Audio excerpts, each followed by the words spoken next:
Hola, bienvenidos a este seminario. El tema que nos convoca hoy es anemia. La anemia es una patología muy frecuente en la consulta clínica. No solo la anemia como protagonista de la historia, la anemia como motivo de consulta, sino que vamos a ver a lo largo del año que hay muchas patologías que cursan con anemia. Por lo tanto, conocer su fisiopatología, poder hacer un abordaje diagnóstico adecuado va a ser muy importante. Vamos a tratar entonces de darle un enfoque práctico a esta clase que les permita llevarse esas herramientas. Y me voy a parar entonces a partir del razonamiento clínico. ¿Qué es el razonamiento clínico? El razonamiento clínico implica que a partir de la anamnesis y del examen físico del paciente, yo voy a poder identificar los signos y síntomas propios de un síndrome. Eso me va a permitir hacer una agrupación sindrómica. Una vez que yo sepa qué síndrome tiene mi paciente, entonces me plantearé cuál es la causa para ese síndrome, me plantearé los diagnósticos diferenciales. A partir de ahí podré formular entonces una hipótesis diagnóstica, se vuelca en la impresión diagnóstica y que es la que me va a guiar a solicitar los estudios complementarios necesarios que me permitan confirmar o refutar mi hipótesis diagnóstica. Vamos a tratar de ver entonces cómo hacemos para aplicar el razonamiento clínico en un paciente con anemia. Pero antes de avanzar, es necesario que nos pongamos de acuerdo en algunas definiciones, ¿no? Primero, ¿qué es la anemia? La anemia es una disminución de la masa eritrocitaria que resulta insuficiente para aportar el oxígeno necesario a las células. Ahora, ¿cuánto es esa disminución de la masa eritrocitaria? Tiene que ser, por lo menos, una disminución de la hemoglobina o del hematocrito de 2 desvíos estándar por debajo de la media que corresponde a un paciente de determinada edad, sexo y estado fisiológico. Y más aún, si lo llevamos a valores absolutos, entonces vamos a estar hablando de anemia cuando las mujeres tengan una hemoglobina menor a 12 gramos por ciento, cuando los hombres tengan una hemoglobina menor a 13 y en las embarazadas un valor de hemoglobina menor a 11 gramos por ciento. Fíjense que para definir anemia usamos la hemoglobina porque es la de mayor utilidad y es la más fidedigna al momento de definir si mi paciente tiene o no tiene anemia. Y otro factor fundamental es conocer la fisiopatología de la anemia. ¿Cuáles son los mecanismos por los cuales se puede caer el hematocrito? Y vamos a identificar tres. El primero es por un defecto en la médula ósea. Tengo una médula ósea que es incapaz de producir la cantidad de glóbulos rojos necesarios. Otro mecanismo es la falla en la maduración de los precursores, es decir, acá la médula funciona bien y el defecto está en la maduración de, en este caso, de los eritrocitos, pero puede afectar también a las otras series. Y la tercera causa o el tercer mecanismo por el cual puedo estar anémica es porque estoy perdiendo los glóbulos rojos, ya sea porque se rompen o porque se pierden, efectivamente. Entonces vamos a ver que, por ejemplo, si yo tengo una aplasia medular, esta médula ósea va a ser incapaz de producir glóbulos rojos adecuadamente y mi paciente va a estar anémico. Otro mecanismo por el cual se van a caer los glóbulos rojos es si no tengo el aporte suficiente de hierro o de vitamina B12, como ocurre en la anemia megaloblástica, para que la maduración de los precursores eritrocitarios sea normal. Y voy a tener destrucción o pérdida en las hemorragias o en las hemólisis. Esta primera aproximación me va a permitir clasificar a las anemias en A regenerativas, cuando la médula no responde, o regenerativas, cuando la respuesta medular es adecuada, pero estoy perdiendo o se están rompiendo los glóbulos rojos. Esta primera clasificación de la anemia que les estoy presentando, que es la clasificación fisiopatológica, en realidad es solo uno de los criterios por los cuales se clasifica la anemia, hay un montón. Nosotros vamos a usar esta y otra que ya les voy a presentar más adelante, pero que son las que tienen más utilidad práctica. Entonces, volviendo a este enfoque que dijimos que le íbamos a dar a la clase desde el razonamiento clínico, lo primero que yo me voy a encontrar es un paciente que llega con signos y síntomas de anemia. Bueno, ¿cuáles son los síntomas de la anemia? ¿Qué es lo que me va a relatar el paciente en la consulta? Los síntomas de la anemia van a depender de dos factores, ¿no?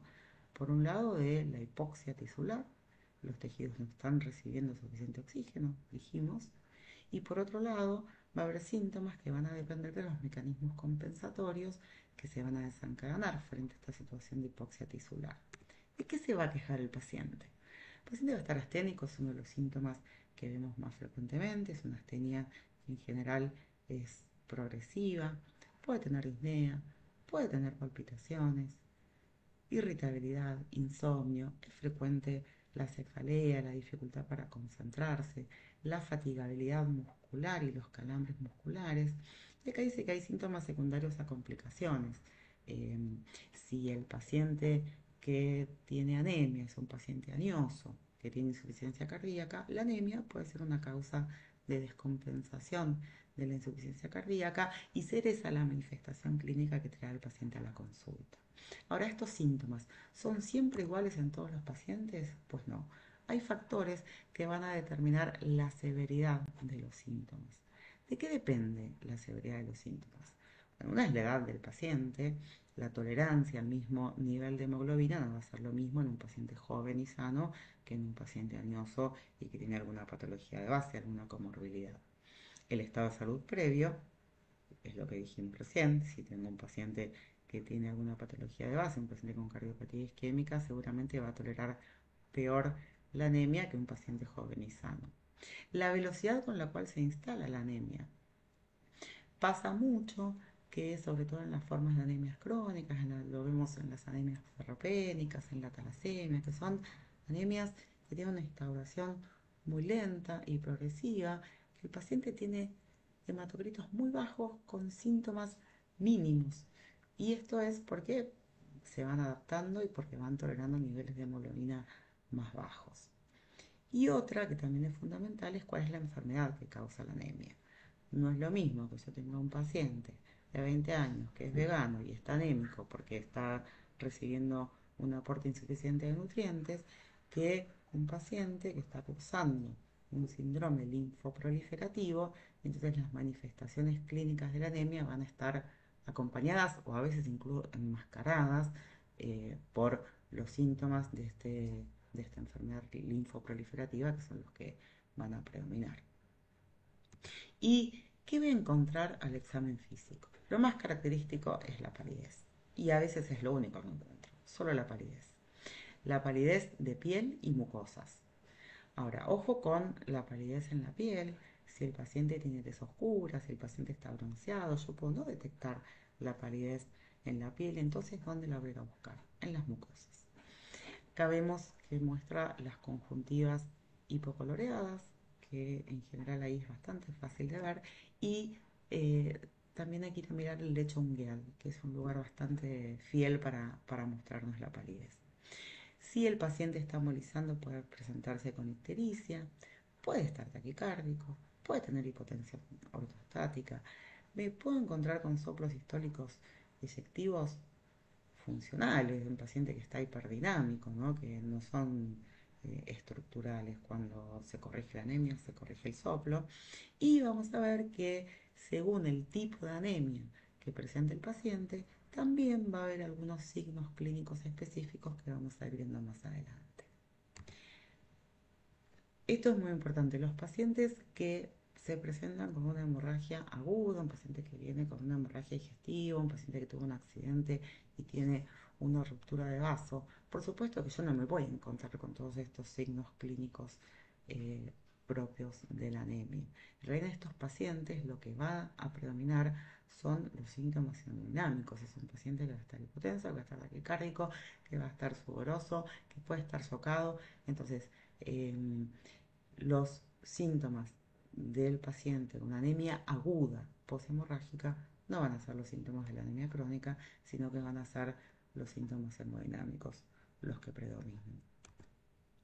Entonces, volviendo acá al razonamiento clínico, entonces yo ya vi cuáles son las manifestaciones clínicas y los signos clínicos de la anemia, los encuentro en mi paciente y eso me permite identificar que mi paciente tiene un síndrome anémico. Perfecto. Ya sospecho que mi paciente tiene un síndrome anémico. Mi siguiente pregunta tiene que ser, bueno, ¿por qué mi paciente tiene un síndrome anémico. Y ahí me tendré que plantear cuáles son las, las hipótesis de las probables causas de la anemia, en este caso en particular. ¿Y de dónde voy a sacar la información para poder hipotetizar sobre qué le está pasando a mi paciente? Nuevamente, de la anamnesis y del examen físico. Seguramente yo en la anamnesis identifiqué algunos factores, algunos datos que me pueden orientar a identificar la causa de la anemia. ¿Y cuáles son? La edad del paciente me va a resultar orientadora, los antecedentes personales y familiares del paciente, acuérdense de una anemia muy frecuente que vemos en la consulta es la talasemia, que es una anemia hereditaria, entonces si hay antecedentes familiares de talasemia, eso me puede resultar orientador.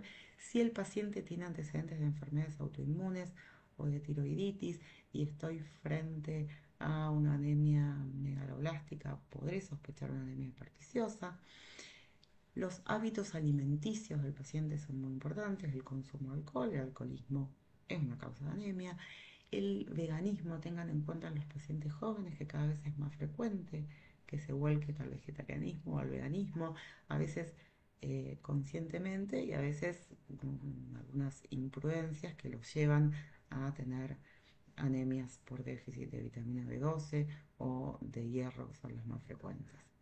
El consumo de fármacos, algunos fármacos pueden causar por diferentes mecanismos anemia. Interrogar sobre la presencia de sangrados gastrointestinales o los sangrados ginecológicos en la mujer o los sangrados urogenitales, que menos frecuentemente son causa de anemia, pero que también hay que tenerlos en cuenta. Pueden aparecer otras, otras quejas como los trastornos de la marcha, la ataxia de los pacientes que tienen déficit de B12. La presencia de síntomas constitucionales me va a llevar a pensar en alguna enfermedad neoplásica, alguna enfermedad eh, linfoproliferativa que pueda estar justificando la anemia, los síntomas gastrointestinales, la pica, que es un síntoma particular de los pacientes con ferropenia, que bueno, ya la vamos a describir más adelante. Pero estos son todos datos que yo seguramente busqué en la anamnesis, los obtuve o los tengo que ir a buscar en la anamnesis para orientarme en este paciente que se presenta con un síndrome anémico y poder llegar a identificar su causa. Y del examen físico, aparte de los datos generales que ya habíamos visto antes, ¿qué cosas me pueden orientar hacia la causa de la anemia? Hay algunas manifestaciones del examen físico que son propias de algunas formas de anemia. Por ejemplo, la coiloniquia es propia de la anemia ferropénica, la uña se afina y después se encurva hacia arriba, tiene una forma cóncava hacia arriba, se llama uña en cuchara o coiloniquia, la queilitis angular, la glositis, las estomatitis de la anemia ferropénica, el cabello que suele estar frágil y quebradizo y se cae y es bastante frecuente la consulta por la caída de cabello en el contexto de la anemia. En los casos de anemia megaloblástica me puedo encontrar con otras alteraciones como las glositis atróficas, se llama glositis de Hunter, es una lengua aframbuesada, depapilada y que causa mucho síntoma, dolor, molestia.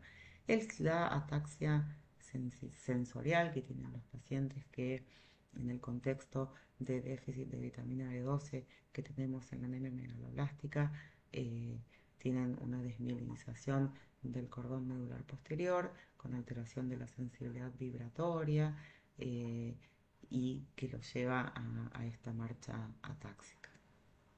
Y hay otras cosas que yo me puedo encontrar en el examen físico que también me van a orientar a determinadas patologías. Si yo, en el contexto de un paciente con un síndrome anémico, me encuentro con adenomegalias o con esplenomegalia, debería pensar en una enfermedad linfoproliferativa.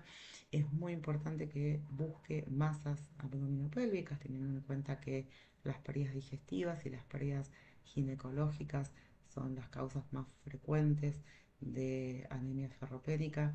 Puedo pensar si mi paciente puede tener una patología, un tumor del tubo digestivo o una masa pélvica que sea la causa de su anemia. Puedo buscar signos de hipotiroidismo, el hipotiroidismo también es una causa de anemia. Y a veces, cuando los pacientes no cursan con anemia pura, sino que también hay alteración de las uracerias y particularmente de las plaquetas, puedo encontrar manifestaciones hemorrágicas. La fiebre como expresión de hemólisis o como expresión de algunas enfermedades infecciosas, por ejemplo, que pueden cursar con hemólisis transitoriamente o que van a cursar con anemia. Bien, entonces hasta acá yo tengo manifestaciones clínicas y signos de anemia que me permitieron identificar que estoy frente a un síndrome anémico en base a los datos que tomé de la anamnesis y los hallazgos que encontré en el examen físico. Voy a poder hipotetizar cuál es la causa más probable para este síndrome anémico y eso lo voy a plantear en mi impresión diagnóstica. Una vez que yo tenga mi hipótesis diagnóstica planteada, que tenga mi impresión diagnóstica planteada, voy a poder avanzar entonces a solicitar los estudios complementarios que me van a permitir confirmar o refutar esta hipótesis diagnóstica que yo me planteé en base a la historia clínica, en base a la anamnesis y en base al examen, y en base al examen físico de mi paciente. Entonces, ¿cuáles son los estudios complementarios que yo tengo, que voy a pedir en un paciente con anemia? Pediré estudios que me permitan confirmar mi sospecha diagnóstica e identificar la causa de la anemia, por un lado, y por otro lado, voy a tener que pedir los estudios que me permitan investigar cuál es la etiología de esta anemia, porque es muy importante recordar que la anemia nunca es una enfermedad en sí misma. La anemia es una manifestación de una enfermedad subyacente que siempre tengo que investigar. Si yo llego al diagnóstico de anemia, me quedo con ese diagnóstico y hasta intento hacer un tratamiento de esa anemia sin investigar cuál es la causa, cuál es la etiología, cuál es la patología que está haciendo que mi paciente esté anémico, no estoy haciendo las cosas bien y no le voy a estar resolviendo el problema al paciente. Entonces las dos cosas son importantes. Lo primero que yo voy a tener que hacer es confirmar que mi paciente está anémico y tratar con los elementos que tenga, aproximarme a cuál es la causa de esa anemia, pero después tengo que ir a ver cuál es la patología que viene atrás, qué es lo que está de fondo que está llevando a mi paciente a esta situación. De los estudios complementarios, entonces primero dije que voy a confirmar mis sospechas, tengo que saber que efectivamente mi paciente está anémico. ¿Y cómo lo voy a saber? A través de un hemograma. ¿Solo un hemograma? Sí. Si yo puedo leer el hemograma completamente, si puedo leer el hemograma interpretándolo en el contexto del cuadro clínico que tengo enfrente, voy a poder tener un montón de información útil que me va a orientar para seguir avanzando en el estudio del paciente. Entonces, el hemograma, tenemos un hemograma tal cual sale del laboratorio. Ustedes saben que no se hace esto manualmente, ¿no? Que hay el estudio de esto se hace de manera automatizada y los equipos van a informar todo esto que yo tengo acá. Que créanme que si lo leo entero es un montón. Vamos a ver, en primer lugar, ¿qué me va a estar informando? Sobre la serie roja me cuenta qué cantidad de hematíes, qué hematocrito y qué hemoglobina tengo. Me va a informar después qué recuento de glóbulos blancos tengo, qué recuento de plaquetas tengo y la fórmula leucocitaria. La fórmula leucocitaria me cuenta qué tipos de glóbulos blancos tengo y cómo están distribuidos. Esto, créanme, que ya es un montón de información. Primero, cuando me dijo la cantidad de glóbulos rojos que tiene mi paciente, ya pude confirmar el diagnóstico de anemia. Lo único que necesito para saber si mi paciente tiene o no tiene anemia es saber qué valor de hemoglobina tiene. O sea, ya tengo un montón. Y también, con estas tres primeras determinaciones, me va a decir si tengo una anemia pura, si mi paciente tiene solo anemia, o si aparte tiene leucopenia o tiene plaquetopenia. En este caso estaré frente a una bicitopenia, si tengo anemia asociada a leucopenia o a plaquetopenia, o una pancitopenia, si tengo caída de las tres series. En este caso ya estoy teniendo un montón de información útil, porque si yo estoy frente a un paciente con pancitopenia, tengo que pensar que acá probablemente no haya algún defecto en la hematopoiesis. Probablemente tenga una enfermedad en la médula ósea y esto está afectando la producción de las tres series celulares, no solo de los glóbulos rojos. O que esos, también puedo pensar en una enfermedad que esos glóbulos rojos están rompiendo a nivel periférico, en el vaso, por tener un hiperesplenismo. Pero ya con este dato, que es el cuántos glóbulos rojos, cuántos glóbulos blancos y cuántas plaquetas tengo, ya estoy teniendo un montón de información, siempre que me ponga y la lea. Ahora, yéndonos específicamente a la serie roja, que es la que nos ocupa hoy. ¿Qué nos cuenta acá primero?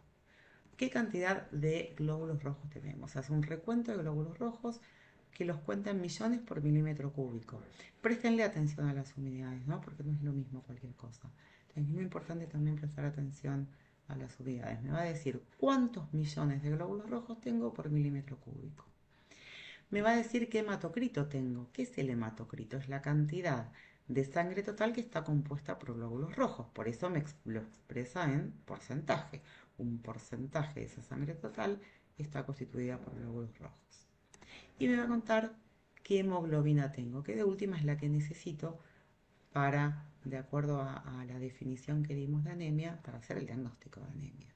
La hemoglobina es la cantidad de hemoglobina que contienen 100 mililitros de sangre. Entonces lo va a medir por gramos, en gramos por decilitro o gramos por ciento, que es lo mismo. ¿Sí? Entonces acá yo ya sé con este primer dato si mi paciente tiene o no tiene anemia. ¿Qué otra cosa voy a mirar? Acá al final me está hablando sobre las características de los hematíes. Y acá dice ligera anisocitosis, que ahora vamos a ver qué significa. Para conocer la morfología de los hematíes, esto sale de la máquina. Esto la máquina lo toma a partir de los índices eritrocitarios que vamos a ver ahora. Pero la mejor manera de conocer la morfología de los glóbulos rojos es el frotis de sangre periférica. El frotis de sangre periférica es un extendido en el cual yo voy a mirar, yo no, en realidad lo hacen los hematólogos o lo hacen los bioquímicos, es el ojo, eso sí que es manual, que es el ojo del observador, que me va a contar qué alteraciones morfológicas se encuentra en los glóbulos rojos, en tamaño, en la forma, en la variabilidad de tamaños y en la variabilidad de formas que también van a ser orientadoras en el diagnóstico. Y lo que me voy a encontrar en el frotis entonces son alteraciones de la forma, hablamos de poiquilocitosis cuando hay glóbulos rojos de diferentes formas, alteraciones en el tamaño de los glóbulos rojos, será anisocitosis si tenemos glóbulos rojos de diferentes tamaños, y una alteración en la coloración. Si los glóbulos rojos están más pálidos que lo habitual, hablamos de hipocromía. Todo esto es importante saberlo, sí, porque está en el hemograma y porque si yo puedo leer y entender qué significa anisocitosis, me voy a estar acercando al diagnóstico. Entonces hasta acá ya vimos todo lo que me contó sobre la cantidad de los glóbulos rojos, sobre qué características tienen esos glóbulos rojos, y otro elemento fundamental van a ser los índices eritrocitarios. Esos índices eritrocitarios me van a estar dando información sobre las características del glóbulo rojo en cuanto a su tamaño, en cuanto a la carga de hemoglobina que llevan, y son el volumen corpuscular medio, que me va a decir cuál es el volumen del eritrocito. Lo normal es que sea de 80 a 100 femtolitros. Esto ahora vamos a ver que es muy importante y vamos a seguir a partir de acá. La hemoglobina corpuscular media es el promedio de hemoglobina que contiene cada eritrocito. La concentración de hemoglobina corpuscular media, que es la cantidad de hemoglobina relativa al tamaño del eritrocito. Y el RDW o la amplitud de distribución eritrocitaria, que es la medida de variación de tamaño de los eritrocitos. Todos estos datos, si yo los puedo interpretar, si yo los sé leer, los voy a poder relacionar con algunas patologías en particular. Pero acá lo más importante va a ser el volumen corpuscular medio. ¿Por qué? Porque a partir del volumen corpuscular medio, yo voy a poder saber si estoy frente a una anemia con volumen corpuscular disminuido, con volumen corpuscular normal, con volumen corpuscular aumentado. Y esto me va a llevar a la segunda clasificación que va a ser crucial y es la que yo voy a usar a partir del hemograma para orientarme y para avanzar en el estudio del paciente. La clasificación según el volumen corpuscular medio. Tengo una anemia con volumen corpuscular disminuido, voy a decir que tengo una anemia microcítica. Si tengo una anemia con volumen corpuscular normal, voy a decir que tengo una anemia normocítica. Y si la anemia tiene un volumen corpuscular medio aumentado, voy a estar frente a una anemia macrocítica. Esta es la huella que tengo que seguir. En el hemograma, una vez que yo miré el conteo de glóbulos rojos, el conteo de glóbulos blancos, el conteo de plaquetas y el aspecto de los glóbulos rojos, el volumen corpuscular medio va a ser la pista que voy a seguir para avanzar en el diagnóstico del paciente. Entonces, recalculando, tratando de resumir un poquito lo que charlamos hasta acá, vamos a ver si podemos aplicarlo a un caso clínico muy cortito y muy sencillo. Mi caso dice que Julieta tiene 28 años, que consulta porque desde hace un mes se siente cada vez más cansada, tanto que la semana pasada tuvo que suspender sus clases de spinning. No llegaba a terminar la clase y parecía que el corazón se le salía del pecho. Tiene cefalea frecuentemente y al interrogatorio dirigido refiere ser vegetariana y no tomar ninguna medicación, ni siquiera los anticonceptivos que suspendió hace 6 meses cuando decidieron con su pareja buscar un embarazo. Relata que desde ese momento sus menstruaciones se volvieron llamativamente abundantes. Al examen se encontraba febril, con una frecuencia cardíaca de 100 por minuto, tensión arterial de 160 y palidez de piel y mucosas. Entonces, Julieta, ¿tiene síntomas y signos de anemia? Y pues sí, dice que está cansada, la astenia, que parece que fue progresiva por lo menos en el último mes. Me cuenta que no podía llegar a terminar la clase de spinning. Yo acá tendría que interrogar un poco más profundo, ¿no? Porque yo asumiría que no la puede terminar porque tiene fatiga muscular, porque tiene disnea. Debería interrogar un poquito mejor este síntoma, pero bueno, con la información que tengo hasta acá podría interpretarlo así. Dice que el corazón se le salía del pecho, así que asumo que tenía palpitaciones. Cefalea frecuentemente. Todos estos son síntomas de anemia. ¿Qué signos de anemia encuentro en el examen físico? Que tiene palidez de piel y mucosa, que dijimos que es uno de los signos que nos encontramos más frecuentemente y a veces casi el único, y la anterior unidad de frecuencia venía de 105 de frecuencia cardíaca, o sea que está levemente taquicárdica y en reposo, ¿no? O sea que eh, tiene signos de anemia. Entonces estos signos y síntomas de anemia que presenta mi paciente me permiten decir que Julieta tiene un síndrome anémico. Ahora, ¿qué es lo siguiente que me tengo que preguntar? ¿Por qué tiene anemia Julieta? Si me pregunto por qué tiene anemia Julieta, debería buscar primero qué datos tengo en la anamnesis y del examen físico que me orienten a pensar en cuál puede ser la causa de la anemia. Y me encuentro con que es una paciente joven, que es vegetariana y que hace 6 meses que tiene menstruaciones muy abundantes, ¿no? O sea que por ahí con estos datos yo me podría plantear una impresión diagnóstica. La impresión diagnóstica todavía no se trabajó en profundidad, se va a trabajar a lo largo del año, pero la impresión diagnóstica es toda esta información que yo tengo de Julieta resumida en 1 o 2 renglones que a mí me cuentan claramente, concretamente y resumidamente qué le está pasando. Entonces la impresión diagnóstica que yo formulé para Julieta fue que Julieta es una paciente de sexo femenino de 28 años que presenta un síndrome anémico, probablemente ferropénico, secundario a aporte insuficiente, más pérdidas ginecológicas, ¿no? Entonces, una vez que yo me planteé mi impresión diagnóstica, digo, bueno, si yo creo que Julieta tiene un síndrome anémico, lo primero que debería hacer es confirmarlo. ¿Y cómo lo voy a confirmar? A través del hemograma. ¿Qué me va a decir el hemograma? Me va a confirmar primero si Julieta tiene o no anemia.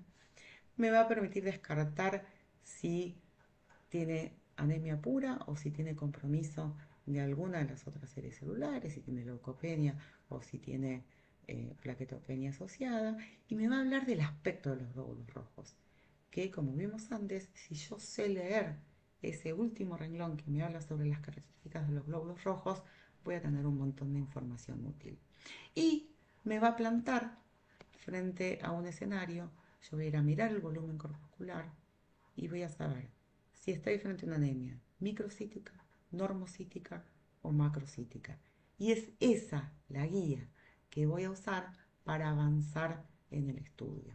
Estoy frente a una anemia con volumen corpuscular bajo, con volumen corpuscular normal o con volumen corpuscular alto. Ese es el primer dato crucial que yo voy a tener para seguir pensando en qué le está pasando a Julieta.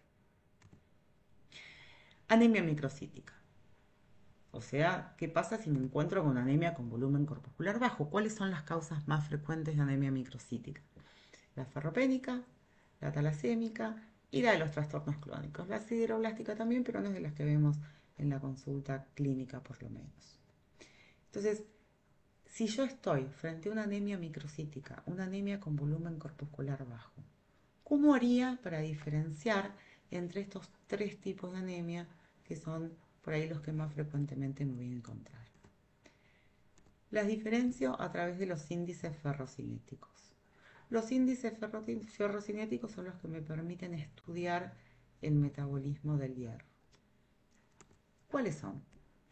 La ferremia, o sea, el hierro que está circulando en sangre, unido a una proteína que es la transferrina. La saturación de la transferrina, cuyo valor normal es de 20 a 50 y que vamos a ver que si estoy en una situación de ferropenia, esa saturación va a ser menor al 16%. Y la ferritina, que es el mejor indicador de los depósitos de hierro que hay en la médula ósea sobre todo. Entonces, yo tengo, si me encontré con una anemia microcítica, ¿cómo voy a poder distinguir si esa anemia microcítica es ferropénica, talasémica o por trastornos crónicos? A través de los índices ferrocinéticos. Vemos acá, entonces, que a partir de los índices ferrocinéticos, como dije recién, esto nos va a permitir orientarnos en la causa de la anemia microcítica. Si tengo una ferremia baja, pensaré en una anemia ferropénica o en una anemia de los trastornos crónicos. Vamos a ver que el resto de los índices ferrocinéticos van a ser diferentes en estos dos casos, pero lo vamos a ver en detalle más adelante. Si tengo una ferremia alta, pensaré en una anemia sideroblástica, y si la ferremia es normal, puedo pensar en talasemia o en otras hemoglobinopatías y avanzar el estudio en ese sentido. ¿Sí? Acá, muy importante, ya como para que no se pierda esta información, la anemia ferropénica es la anemia más frecuente. ¿Qué pasa si cuando yo hago el hemograma me encuentro con una anemia normocítica? Una anemia con un volumen corpuscular normal. Acá sí voy a combinar el volumen corpuscular con lo que habíamos hablado antes de la clasificación fisiopatológica de la anemia. Porque voy a tener anemias normocíticas regenerativas y arregenerativas. Las anemias normocíticas regenerativas más frecuentes son las de la hemólisis y la poshemorrágica, y las anemias arregenerativas que se presentan con volumen corpuscular normal son las de la aplasia medular y la de los trastornos crónicos. ¿Y cómo voy a hacer yo frente a una anemia normocítica para diferenciar si estoy frente a una anemia regenerativa o una anemia arregenerativa? A través del recuento de reticulocitos. Los reticulocitos, como ven, son los precursores de los eritrocitos.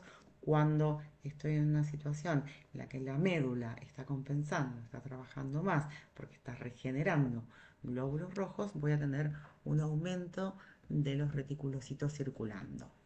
¿Cómo lo mido? A través del índice reticulocitario.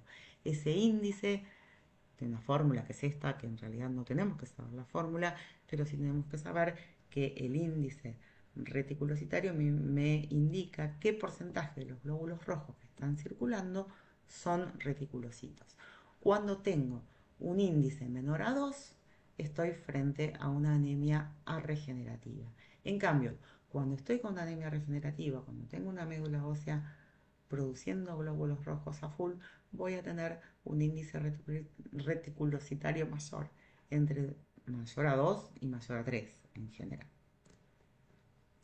Bien, entonces vemos que en la anemia normocítica la voy a diferenciar según el índice reticulocitario. Si tengo reticulocitos elevados, estoy frente a una anemia regenerativa, será por hemólisis o una anemia poshemorrágica.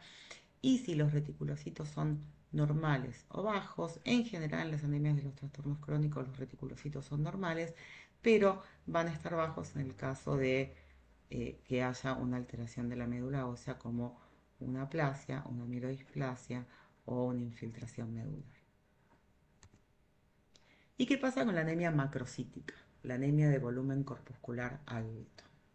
La anemia macrocítica, las causas más frecuentes son las anemias megaloblásticas, la hepatopatía, el hipotiroidismo, el alcoholismo y los síndromes mielodisplásicos.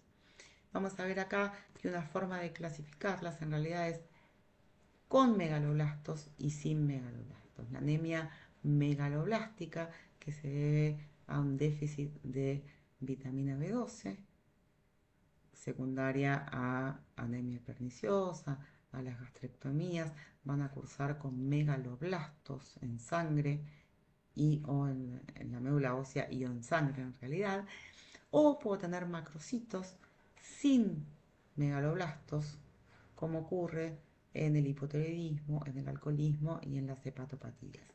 Los megaloblastos en realidad son células, son glóbulos rojos que tienen un volumen corpuscular alto, pero muy alto. No es solo más de 100. A veces me encuentro con volumen corpuscular de 115 o de 120. Y algunas otras alteraciones en el hemograma que también vamos a ver más adelante. Bien, entonces la idea es que podamos encuadrar en este cuadrito diferentes tipos de anemias que son las más importantes, las más frecuentes y las que no podemos dejar de conocer con cierto detalle.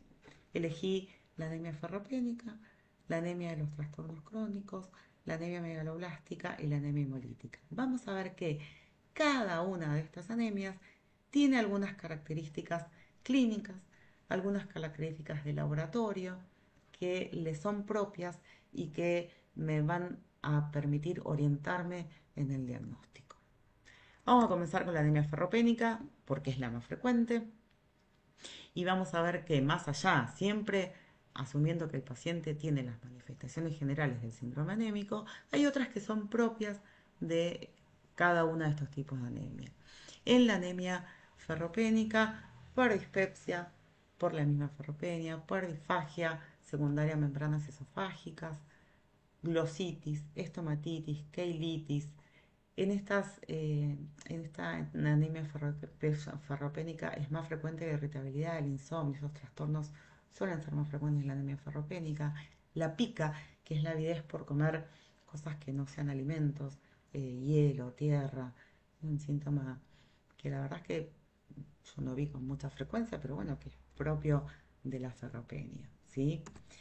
¿Qué nos encontramos en la anemia ferropénica? Sabemos entonces que por su volumen corpuscular es una anemia ferropénica, es una anemia microcítica. ¿Qué cosas me pueden llevar a la ferropenia? ¿Por qué puedo tener caídos los depósitos de hierro? Porque tengo un aporte insuficiente, ya sea porque tengo una dieta deficitaria, un paciente vegano, sobre todo, acuérdense que el hierro de origen animal, el hierro hemo es el que mejor absorbemos, el de los vegetales es más difícil de absorber, entonces los pacientes veganos tienen más riesgo de tener ferropenia. Puede haber malabsorción intestinal. Recuerden que el hierro se absorbe en el duodeno, entonces las enfermedades que comprometan al duodeno van a comprometer la absorción de hierro. Por ejemplo, la enfermedad celíaca. Puedo tener un aumento del consumo, como ocurre en el embarazo o en la lactancia, o puedo tener pérdidas. Las más frecuentes, gastrointestinales. El 80% de las anemias ferropénicas son secundarias a pérdidas. Y lo más frecuente es que esas pérdidas sean digestivas, Y en la mujer, ojo con las pérdidas ginecológicas que también son muy frecuentes. Si me encuentro con una anemia microcítica, ¿qué diagnósticos diferenciales me tengo que plantear por frecuencia? La talasemia y la anemia de los trastornos crónicos. ¿Y qué me voy a encontrar en el laboratorio de este paciente? Bueno, voy a tener anemia, me va a decir el hemograma en el último renglón donde me habla de las características, me va a decir que tengo hipocromía, anisocitosis, hipoiquilocitosis. Voy a tener un RDW aumentado. ¿Y qué le voy a pedir a mi paciente una vez que me encontré con anemia con un volumen corpuscular bajo y en el que sospecho anemia ferropénica? Los índices ferrocinéticos. ¿Y qué me voy a encontrar? Que la ferremia va a estar disminuida, que la transferrina va a estar aumentada, que la saturación de transferrina va a estar disminuida y la ferritina, que acuérdense que dijimos que es el que tiene más valor para medir cuáles son los depósitos de hierro que tengo, va a estar también disminuida. ¿Sí? ¿Qué tengo que hacer con este paciente? ¿Cómo voy a hacer? Entonces ya sé que tengo una anemia microcítica, que esa anemia es ferropénica, porque lo confirmé con los índices ferrocinéticos. ¿Cómo voy a hacer el diagnóstico etiológico de cuál es la causa de esta anemia ferropénica? Pues tendré que evaluar el aporte de hierro en la alimentación, tendré que evaluar si mi paciente tiene alguna enfermedad que cause malabsorción y evaluar si hay pérdidas gastrointestinales. Cada vez que yo me encuentre con una anemia ferropénica en la que no pueda explicar la causa de la ferropenia, tengo que ir a estudiar el tubo digestivo. ¿Sí? Bueno, acá hay cosas, factores que son importantes, que aumentan y disminuyen la absorción del hierro. ¿Y qué tratamiento le tengo que ofrecer a mi paciente? Por un lado, el tratamiento de la causa primaria, de lo que lo llevó a la anemia, ¿no? Y después el tratamiento con hierro. El tratamiento con hierro se puede hacer por vía oral o por vía parenteral. La vía parenteral puede ser intramuscular o endovenosa. La intramuscular se usa muy poquito ya. En general el tratamiento se hace con hierro oral, a menos que el paciente tenga mala absorción y no tenga ninguna respuesta al tratamiento con hierro oral, y ya se verá si tiene indicación de tratamiento con hierro endovenoso, que tiene indicaciones específicas y que ya es terreno del hematólogo. Bien, vamos con nuestro siguiente tipo de anemia, que es la anemia de los trastornos crónicos. Vamos a ver que algunas enfermedades sistémicas que cursan con inflamación van a cursar con anemia. Habitualmente son anemias leves. Los síntomas que predominan no son los síntomas de la anemia, sino los síntomas de la patología que ocasiona la anemia. Estas anemias de los trastornos crónicos pueden ser micro o normocíticas, ¿sí? Y las vamos a ver asociada a enfermedades autoinmunes, a enfermedades infecciosas crónicas como el HIV, como la tuberculosis, que van a cursar con anemia, y las neoplasias. ¿Cuál es el mecanismo por el cual se produce la anemia en, en estas enfermedades inflamatorias sistémicas? En realidad se plantean varios mecanismos, pero básicamente lo que hay es un freno a la eritropoyesis y un secuestro del hierro. Todo esto mediado por los factores de la inflamación. Por eso esta anemia es común y tiene características similares a todas estas enfermedades sistémicas. ¿Qué me voy a encontrar en el laboratorio? Me voy a encontrar con una anemia normocítica, es decir, una anemia con un volumen corpuscular normal o con un volumen corpuscular bajo.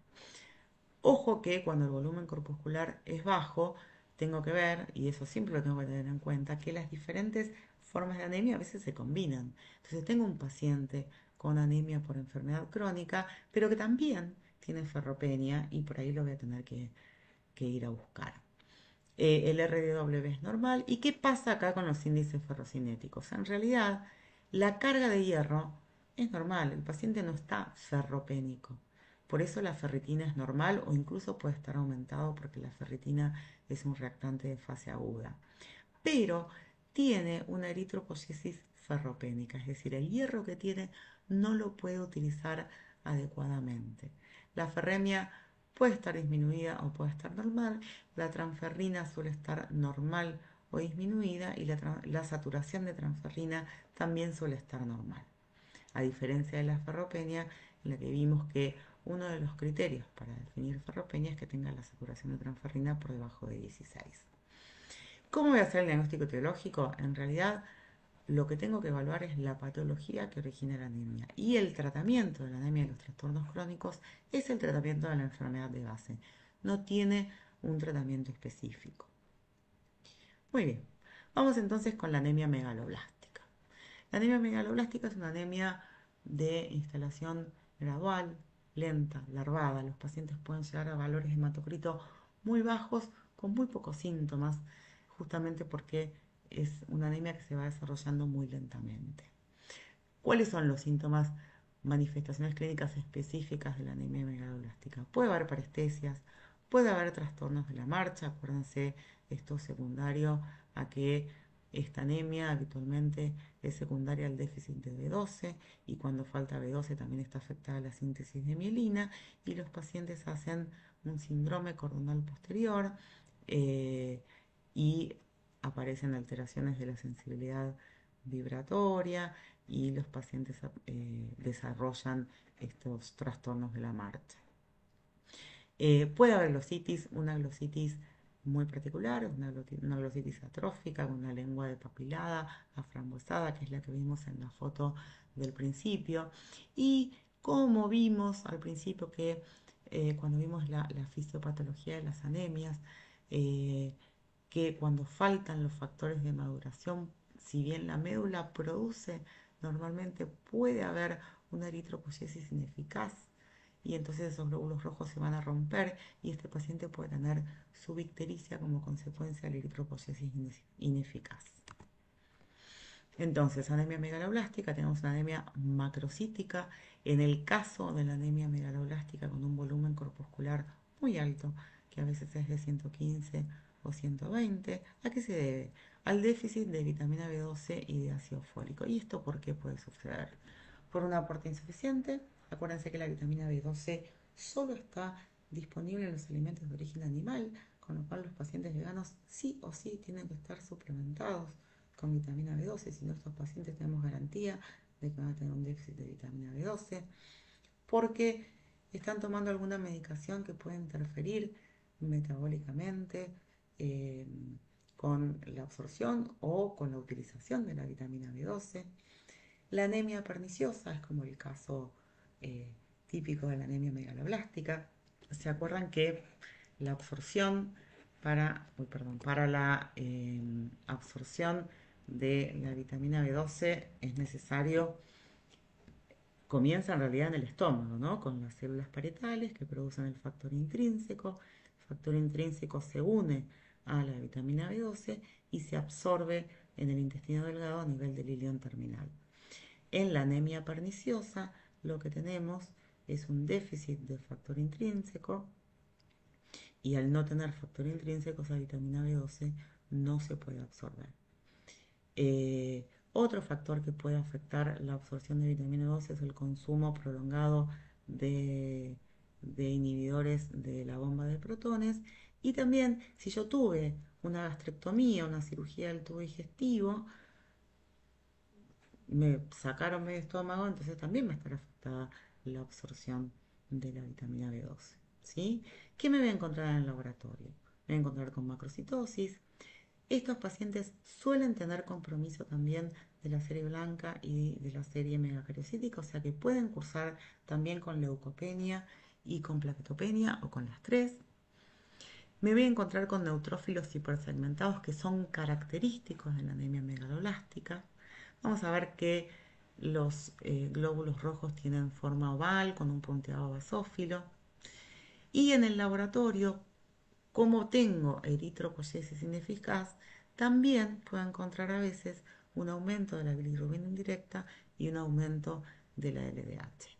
Puedo dosar vitamina B12 y ácido fólico que me van a orientar a pensar entonces, a confirmar efectivamente que este paciente lo que tiene es un déficit de vitamina B12.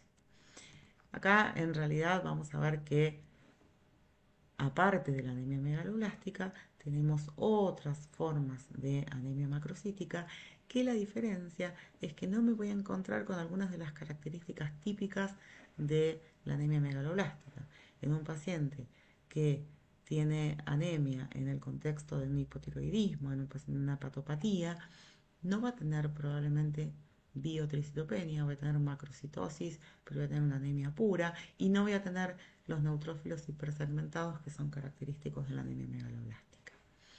¿Cómo voy a hacer el diagnóstico etiológico? Pues tendré que considerar si mi paciente puede tener una anemia perniciosa, puedo medir anticuerpos antifactor intrínseco y anticuerpos anticélulas parietales que me van a permitir hacer el diagnóstico. Voy a hacer una endoscopia alta para ver si mi paciente tiene una gastritis atrófica y también voy a tener que considerar diagnósticos diferenciales con estas salvedades que hice antes, ¿no? Que hay algunas características de las otras anemias macrocíticas que no me voy a encontrar en el laboratorio, pero considerar los síndromes mielodisplásicos, el alcoholismo, las hepatopatías, el hipotiroidismo como otras causas de anemia macrocítica. El tratamiento va a ser, le voy a dar a mi paciente ácido fólico, le voy a dar vitamina B12, lo voy a reemplazar por vía oral si puedo, pero también tendré que evaluar si realmente estoy frente a un paciente con un trastorno de la absorción de la vitamina B12 porque tiene una anemia perniciosa, tendré que valorar la administración parenteral de la vitamina B12, ¿sí? Y por último vamos a hablar un poquito de las anemias hemolíticas. Las anemias hemolíticas pueden manifestarse clínicamente de diferentes maneras, de una anemia aguda, una anemia crónica, una anemia subaguda con recaídas. El paciente puede tener como característica particular fiebre en el momento de las crisis hemolíticas, va a tener ictericia y puede tener esplenomegalia.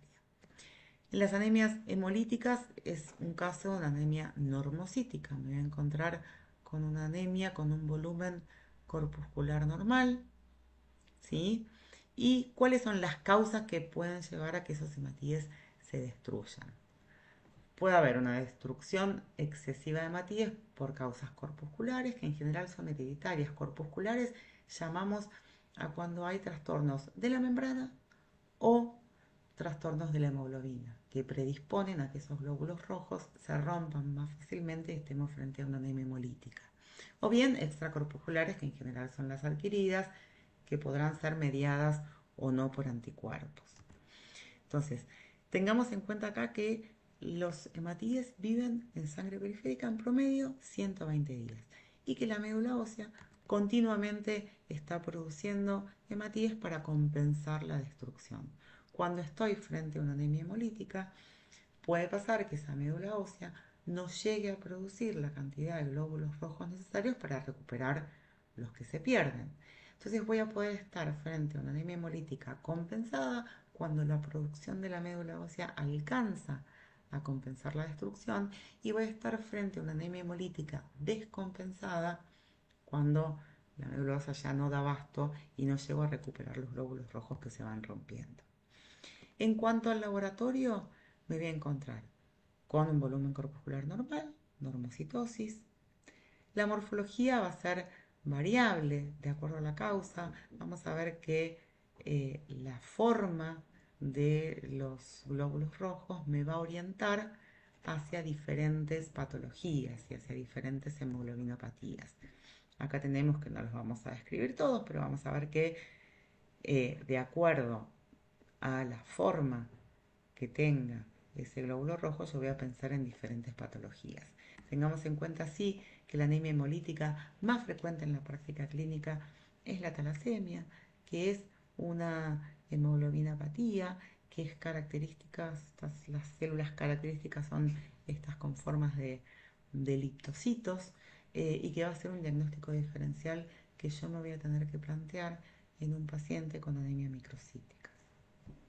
De las alteraciones del laboratorio vamos a tener, volviendo entonces a las anemias hemolíticas en general, aumento de la bilirrubina indirecta, LDH aumentada, aptoglobina disminuida. El aumento de la LDH junto con la disminución de la aptoglobina tienen un 90% de sensibilidad para el diagnóstico de anemia hemolítica. Y otra prueba que voy a hacer es la prueba de Coombs. La prueba de Coombs me va a permitir decir si hay o no participación de anticuerpos en el proceso hemolítico. Si tengo una Coombs directa positiva, quiere decir que hay anticuerpos contra la membrana del eritrocito que son los que están causando la hemólisis. Si la Coombs es negativa, no hay anticuerpos de por medio. Tendré que evaluar entonces cuál es la causa de esta anemia hemolítica, que podrá ser primaria, en la secundaria son las más frecuentes, las asociadas a enfermedades autoinmunes, a procesos linfoproliferativos o algunas infecciones. Entonces, frente a una anemia normocítica, que a veces puede ser hematopoyética, pero bueno, en la que tengo un aumento de reticulocitos, una disminución de la aptoglobina, un aumento de la bilirrubina indirecta y un aumento de la LDH, estoy frente a una anemia hemolítica. La prueba de Coombs me va a permitir determinar si esta hemólisis está mediada o no por anticuerpos. Si la anemia, si la prueba de Coombs es positiva, estoy frente a una anemia hemolítica autoinmune y que voy a ver asociada muchas veces a otras enfermedades autoinmunes como el lupus, como la artritis reumatoidea. Bien, entonces, para cerrar esto, el abordaje terapéutico del paciente con anemia, muy importante tener en cuenta que tengo que tratar la patología de base y tengo que hacer el tratamiento específico de la anemia. Ninguno me sirve sin el otro. Si yo no trato la patología de base y solo me aboco al tratamiento de la anemia, no estoy resolviendo el problema de fondo. Y si yo trato la patología de base, pero mientras trato la patología dejo que el paciente siga estando anémica, la verdad es que se va a sentir muy mal y no estaría bien que yo no le ofrezca un tratamiento para su anemia. ¿Sí? Bueno, concluyendo. La anemia es un motivo de consulta muy frecuente en la atención primaria. Es un grave problema de salud pública, sobre todo la anemia carencial en los niños, en las mujeres embarazadas y en los países en desarrollo.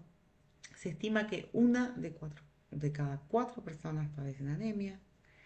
La causa de anemia más frecuente es la ferropénica. La segunda causa es la de la anemia por enfermedades crónicas. Y esto que es fundamental es recordar que la anemia siempre es secundaria a una enfermedad subyacente que debo investigar y que debo tratar. Bien, bueno, hasta acá llegamos. La idea del seminario es simplemente darles una orientación, por ahí tratar de que al momento que vayan a la bibliografía puedan comprender mejor la bibliografía, pero recuerden, y esto ya lo hemos dicho otras veces, que de ninguna manera el seminario reemplaza la lectura. El seminario es una forma de acercarnos a la lectura de una manera, si se quiere, más comprensiva. ¿Sí? Bueno, gracias y nos estamos viendo.